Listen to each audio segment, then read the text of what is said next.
El Consejo de la Judicatura Federal presenta Te escuchamos. Historias reales de personas que piden justicia. En este podcast conocerás de viva voz los testimonios de los presuntos responsables y de las víctimas, quienes acompañados de personas asesoras jurídicas y defensoras públicas han ejercido su derecho de acceso a la justicia. Aquí te escuchamos, te asesoramos y te defendemos. Síguenos en Spotify y en nuestras plataformas digitales.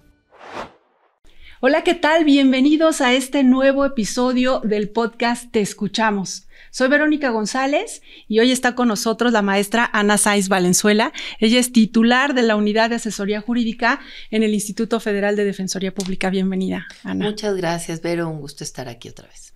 No, el gusto es nuestro. Fíjate que para introducir un poco la charla que vamos a tener, recopilé ahí algunas cifras. A ver, ¿tú qué me dices? ¿Qué opinas de esto? En 2023, más de 100,000 niñas y niños, adolescentes también, ingresaron a México de forma irregular. Esta cifra significó un aumento de casi el 50% comparado con los menores de edad que ingresaron en 2022. De acuerdo con el Instituto Nacional de Migración, la mayoría tenían entre 11 y 17 años. Y bueno, vamos a charlar sobre qué situaciones están enfrentando este grupo vulnerable, ¿no? Que llega a nuestro país a veces huyendo de la violencia, que llegan solos. Cuéntanos desde tu perspectiva qué situaciones están enfrentando. Bueno, creo que lo primero que hay que decir es que los grupos o quienes emprenden ya proyectos migratorios es una población, pues ya digamos en todos los rangos de edades. Uh-huh. Ya no es como antes, hace 20, 25 años que uno tenía la idea de que era el hombre joven con su mochila que iba a buscar fortuna. Era casi regla de vida en varios lugares, ¿no? O sea, a cierto lugar, los jóvenes se iban siguiendo lo que habían hecho sus abuelos, tal vez sus tíos, a ahorrar, pues un poco a colaborar, ¿no? Con este patrimonio familiar, ahorraban un tiempo. Mandaban dinero y luego regresaban. Generalmente, pues podían construir alguna vivienda, podían, pues digamos que la familia pudiera seguir apoyando a otros integrantes de la familia en los estudios, a los adultos mayores. Pero esto cambia, Vero, cambia. Y digamos que estos ciclos de migración circular pues se ven interrumpidos con la rigidización de las fronteras.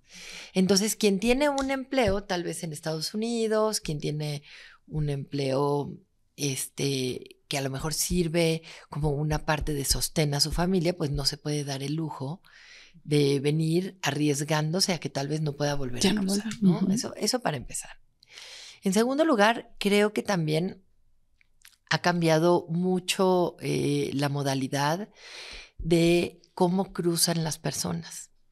Digamos que las políticas migratorias, tanto en México como en Estados Unidos, han estado empujando, orillando a las personas cada vez más a la clandestinidad.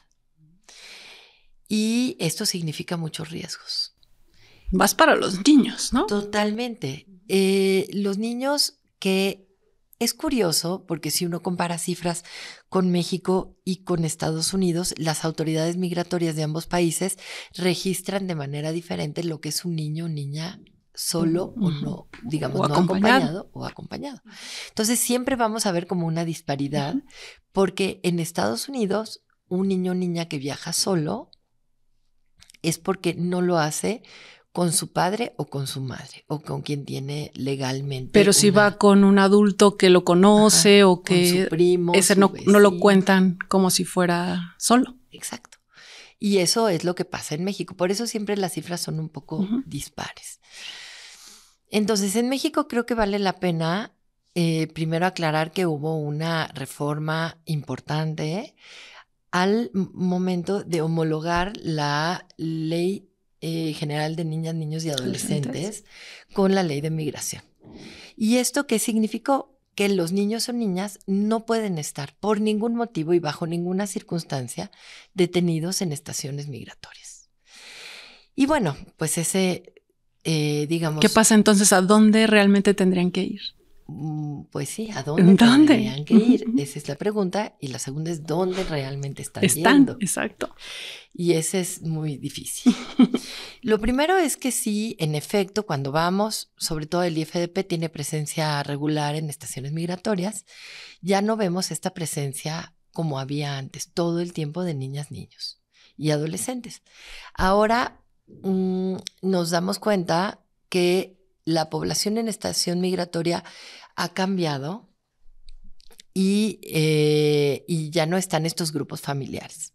¿Por qué? Porque, digamos, el interés superior de los niños y las niñas marca que los adultos de un grupo familiar o de un grupo que viene juntos siguen la misma fortuna o el mismo destino que tengan los niños y niñas. O sea, es decir, tienen que estar juntos. No pueden separarlos. Como en el caso, por ejemplo, hombres y mujeres sí los separan, ¿no? Pero en el caso, estamos hablando de niñas, niños y adolescentes tendrían que permanecer con los adultos que los acompañan. Exactamente. Entonces, esa es una diferencia importante y también, digámoslo así, un reto enorme para el Estado mexicano. ¿Por qué? Porque el Sistema Nacional DIF está dividido en, digamos, en los 3 niveles de gobierno. Hay DIF estatal, a veces hasta DIF municipal. Y hay DIF federal. Y tiene que haber un lugar adecuado para que se encuentren estos niños y niñas. Cuando dices un lugar adecuado, te refieres a lo físico, ¿no? ¿Qué tendría que haber o qué actividades tendrían que tener los niños? ¿Quién tendría que atenderlos, ¿no? Tienen que comer, tienen que, pues, tener actividades, ¿no? A los adultos migrantes, a las personas las dejan, pues, ahí sentadas, ¿no? O sea, en espera. Sí. ¿Qué pasa con los niños? Bueno, pues, los niños y las niñas se tiene que velar, primero que nada, por su interés superior. Y eso tiene que ser determinado invariablemente. Quien es la autoridad en México obligada de hacer esa determinación es la Procuraduría de Protección de Niños y Niñas, y esta depende del DIF. Okay. Y hay también en los estados. La verdad es que es pues una labor titánica atender a tantos niños y niñas, y pasa pues muy frecuentemente que pues que los niños y las niñas estén en largas esperas o en una situación de indeterminación, en lo que pues la Procuraduría de Protección puede determinar este interés superior. Esto es algo que los y las asesoras del IFDP jurídicas es algo que siempre le van a observar o van a solicitarle a cualquier juez o jueza que vea cualquier tipo de asunto de regularización migratoria, de solicitud de asilo, cualquier tipo de asunto en donde intervenga o tome parte un niño o niña, un juez va a pedir la participación de una asesora. Sí, puede ser por medio del artículo 8 de la Ley de Amparo, que siempre pide esta representación especial para niños, niñas y algunas otras personas que necesiten una defensa reforzada, como podría ser el caso de personas con discapacidad, alguna persona o comunidad o pueblo indígena, y entonces ahí es cuando piden esta representación especial. Ahí es la mayor parte de las intervenciones del instituto. Exacto, en relación a niños y niñas migrantes. Estos pueden estar bajo custodia del Instituto Nacional de Migración o ya pueden estar en el DIF o en algún albergue, pudiera ser de la iglesia, de la sociedad civil y demás. Y ahí es donde el asesor o asesora del IFDP lo que tiene que hacer es velar porque los derechos tanto procesales como sustantivos de cualquier niño, niña o adolescente sean respetados y observados. Y eso es lo que le vamos a hacer ver a los jueces siempre. Hay que observar a que se le escuche a este niño, hay que ver que se respete este derecho de la niña, tal vez de no ser retornada a su país y demás. Entonces, ahí es donde viene esta intervención como clave de los y las asesoras del IFDP, y en donde también tenemos que ver porque la Procuraduría se haga presente y haga esta determinación del interés superior. Está atenta, ¿no? Sí, porque no es tan obvio. O sea, la gente a veces cree que lo mejor o el interés superior es lo que yo pienso que es mejor para los niños y las niñas, y tal vez pues yo no tenga la visión correcta o completa o viva en los zapatos. Mira, y a propósito de esa visión, Ana, tú has estado en diversas instituciones siempre siguiendo este tema, ¿no? De las personas migrantes, fuiste directora de Sin Fronteras. En toda la experiencia, ¿no?, que has ido adquiriendo, ¿cómo ha evolucionado esto y cómo ayuda el trabajo de los asesores a los niños en particular, ¿no? Porque ustedes están especializados, ¿no? Entiendo, y dan esta atención a las personas migrantes, pero como nos has explicado, en el caso de los niños son cosas muy particulares, muy específicas, ¿no? Los servicios de salud también a los que tienen derecho mientras están en estos lugares, ya sea en el DIF, ¿no? O en este tránsito por nuestro país. Claro, tienen derecho a permanecer en familia, tienen derecho a la identidad, por ejemplo. Siempre es un reto, hay veces hay niñitos o niñitas que no tienen o que no han podido tener acceso al registro civil, y eso es algo que también se vela en la Defensoría Pública porque tengan algún documento. Muchos de ellos a veces ya nacen en México y por un desconocimiento, una mala práctica, llegan al registro civil y no les dan acceso a un documento, un acta de nacimiento, y son tan mexicanos como cualquiera otro bebé que nazca en territorio nacional, por ese derecho de suelo que tenemos en este país reconocido. Y es donde pues tenemos que estar ahí velando porque se cumpla, por ejemplo, este derecho también a la educación. Aunque estén en una situación de migración, tenemos que garantizar de alguna manera el derecho a la educación. Y todos estos derechos básicos que el paraguas que nos da el artículo 1 de la Constitución, que habla de la no discriminación, es clara de que no se puede discriminar a los niños o niñas por cuestiones del origen nacional también. Ana, dentro de los trabajos que ustedes realizan, ya nos mencionabas, en algunos asuntos será un juez, ¿no?, el que los llame, pero ustedes también realizan brigadas, van a visitar estas estaciones migratorias que también tuvieron problemas para poder acceder a ellas. Cuando llegan, cuando detectan los asesores especializados, no sé, en algunos casos que te recuerdes, ¿qué es lo que han hecho para precisamente defender los derechos de los niños migrantes? Pues lo primero es tener siempre muy presente que ante cualquier autoridad son los que tienen que fungir como garantes de estos derechos, de que se respeten todas sus garantías procesales, porque ya sabemos también que el interés superior pasa también por derechos, digamos, de ajustes al procedimiento, pasa por pedirle siempre a los jueces, las juezas, a la Comar o al Instituto Nacional de Migración que estos casos sean atendidos de manera prioritaria y sea resuelta su situación de una manera expedita, porque obviamente eso es comprensible. Es muy distinto el que a un niño o niña le digan, pues espera 3, 4 meses, 2 años. Para resolver tu situación. Si para una persona adulta es una situación terrible, pues para un niño esto puede tener consecuencias en su futuro realmente determinantes. Ahora también, digamos, me viene a la mente que recientemente estuvimos en Tapachula y en efecto, en la estación Siglo XXI, que es la más grande, no se detectaron presencia de niños o niñas. Pero a la hora de desplazarnos al río Suchiate, pues nos dimos cuenta que estaban en una terrible situación muchos grupos familiares.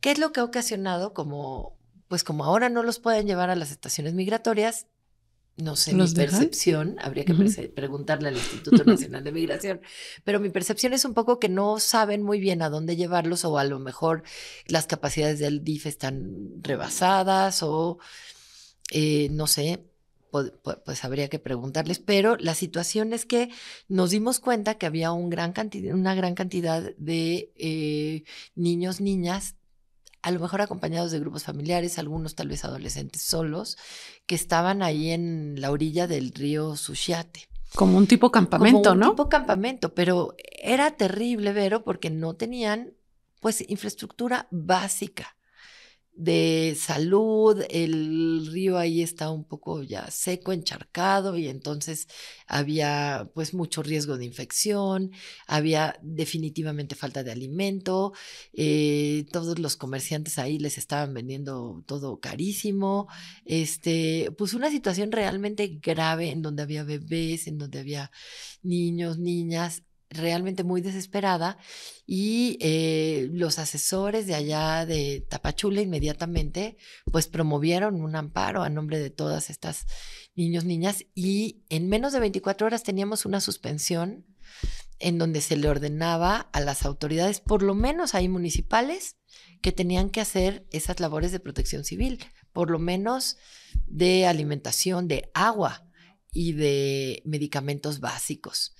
Inmediatamente el asesor, pues no conforme con esta determinación, la recurre y el colegiado ordena una suspensión más amplia, en donde mete a los 3 niveles de gobierno, incluso a la Secretaría de Salud Federal, a, digamos, todo el sistema de protección civil, que son los 3 niveles de gobierno, y sobre todo con este énfasis en la presencia de la Procuraduría de Protección para hacer esta determinación del interés superior de niños y niñas, también de la presencia de la Secretaría de Salud, de la Secretaría del Instituto Nacional de Migración y de la Comar, por lo menos, para que les atendieran in situ esas personas, pues por toda esta dificultad que pueden tener al hacer cualquier acceder a todo esto. Ana, tanto de salud qué interesante lo que nos compartes, porque aquí vemos cómo a través del juicio de amparo se pueden hacer efectivos estos derechos y la importancia de esta parte de la suspensión, ¿no? Porque, ¿qué te parece? Si no existiera esta parte de la suspensión, pues los dejaban exactamente igual. Continúa el juicio, se alarga 6 meses y ya para ese momento a lo mejor ya hasta se fueron ellos, ¿no? O sea, se desplazaron y no vieron este acceso a sus derechos, ¿no? Qué importante pues tener esas herramientas legales. Pues sí, y pierde a alguien la vida en ese inter. O sea, pierde la vida un niño, niña, un bebé en esas condiciones. Es, o sea, una deshidratación. Por eso existe esta medida de la suspensión y realmente es un recurso al que vale la pena acudir en este tipo de situaciones extremo y de riesgo. Y los y las asesoras jurídicas del instituto pues están muy conscientes de eso, sobre todo tratándose de niñas y niños. ¿Tú dónde pondrías, digamos, el énfasis o dónde notas la mayor área de oportunidad, ¿no?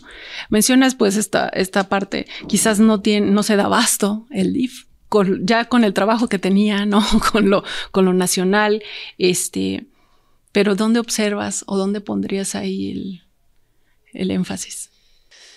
Pues yo creo que lo que primero que tenemos que hacer es que ya tenemos que dejar de hablar de emergencias migratorias y esto es una situación excepcional. No, esta es una situación que llegó para quedarse. Exacto. Mientras las condiciones que hacen migrar a las personas o hacen huir a las personas, digámoslo así, porque muchas veces no es una decisión, digamos, libre, es una decisión cuando no queda de otra muchas veces para preservar la vida, la salud, la integridad. Y entonces tenemos que estar como Estado mexicano preparados para esas contingencias, o sea, para poder dar esta, por lo menos, atención de básica, de humanitaria a cualquier persona que la requiera en México. Ahora, también aliviar estas condiciones que a veces comprometen a las comunidades pequeñitas, ¿no? Que tal vez tienen una pequeña clínica, que tienen un tal vez albergue muy, muy básico y reducido. Creo que sí tendríamos que estar pensando en destinar presupuestos a este tipo de atención, porque no va a dejar de ocurrir mientras no cambien estas condiciones. ¿Y cuáles son los retos para las asesoras, los asesores jurídicos que están en esas delegaciones, ¿no? Y no sé qué tantos asuntos, ¿dónde se dan más el tema de los niños? ¿Ustedes que lo atienden en el sur o en el norte? Pues realmente hay presencia de personas migrantes pues a todo lo largo y ancho del territorio nacional. Pero básicamente podemos hablar en donde más procedimientos inicia el instituto en este momento es en Tapachula, digamos, porque ahí está la estación Siglo XXI y la oficina más grande de la Comisión Mexicana de Ayuda a Refugiados también, y en la Ciudad de México. Pero esto no quita con que haya a todo lo largo y ancho del territorio nacional. Y pues creo que se trata de realmente velar, porque no es que sean, no podemos dejarnos de preocupar porque se trata de personas migrantes, porque finalmente son personas que están en México. Y en México, pues todos y todas tenemos que tener las mismas garantías, ¿no? Realmente cuando me preguntan, es que ¿qué derechos tienen las personas extranjeras? Pues mejor pregúntame cuáles, ¿no? Y son muy poquitas, como ser líder sindical o... Cosas que nunca estarían ellos buscando, ¿no? Por supuesto. Entonces, creo que las limitaciones... las tenemos que ir entendiendo como cada vez son realmente muy pocas, y tenemos que estar siempre vigilantes de que el Estado de Derecho esté ahí para todos, ¿no? Todas. Y hay otra situación que se me estaba pasando en el tema de los adolescentes, ¿no? Porque puede ser menores de edad, pero quizás ya vienen en otra condición, quizás ya incluso puede ser que una jovencita ya sea mamá, por ejemplo, ¿no? Entonces ahí cómo le aplicas toda esta situación de vienes como irregular, ¿a dónde la mandas, no? ¿Le quitas a su bebé o cómo? No, es muy complicado lo que sucede, y realmente pues sí se enfrentan ante muchos obstáculos con nuestro sistema legal. Pero lo primero es garantizar que tengan acceso al registro civil, lo que decíamos, que puedan tener un acta de nacimiento, que puedan registrar al bebé si es que apenas nació. Esto a veces la limitación, digamos, es todavía doble, porque a veces llegan las personas sin documentos y quieren registrar al bebé, y esto... Y la mamá no tiene su acta y te necesitas un acta apostillada y entonces ya no lo lograste. Entonces, pues, los y las asesoras siempre están ahí con estas estrategias jurídicas para poderles dar esta entrada, ¿no? Que tú, con perspectiva, ¿no? Las labores, todos los servicios que presta la Defensoría Pública Federal, en particular a las niñas, niños y adolescentes en situación de migrantes, ¿hacia dónde vamos? Pues siempre es un reto estar actualizados, capacitadas, siempre a la vanguardia para defender los derechos de las niñas y los niños, porque nos toca a veces actuar de manera muy rápida por estas situaciones que platicábamos, donde se encuentran pues comprometida su salud, su integridad, o también una situación de aeropuerto, por ejemplo. Puede ser también que esto sea posible, o el acceso a procedimientos, por ejemplo, de la Comar, a velar que si participan en algún tipo de entrevista, de algún tipo de procedimiento, pues sean respetadas todas sus garantías, sean adecuados los procedimientos, que comprendan en su nivel. El idioma también es... Claro, el idioma, que tengan un intérprete. Entonces siempre tenemos que estar ahí como muy vigilantes del cumplimiento de esta garantía, asumirnos como los garantes de los niños y las niñas. Siempre es un reto poder hacer materiales accesibles, poder hacer a veces resoluciones que los niños y las niñas comprendan, y podernos adecuar a la situación, como bien decías, de los adolescentes y las adolescentes migrantes, que muchas veces en su idiosincrasia o en su bagaje cultural, pues yo ya soy grande, yo ya estoy aquí porque soy responsable de mi bebé, y es muy difícil a veces enfrentarse a todas estas limitaciones, ¿no? Con un sistema totalmente contradictorio, en donde puedes trabajar desde los 16, pero entonces no puedes tener la mayoría de edad hasta los 18, eso es como contradictorio. Ana, qué gusto platicar contigo sobre este tema, porque además de que haces esta labor importante en la Defensoría Pública, sabemos que es uno de tus temas que has traído toda la vida. Gracias, Ana. Gracias, Vero. Un gusto poder platicar contigo. Gracias a ustedes por su atención. Los invito a que sigan las redes sociales del Consejo de la Judicatura Federal, y nos vemos en el próximo episodio de Te Escuchamos.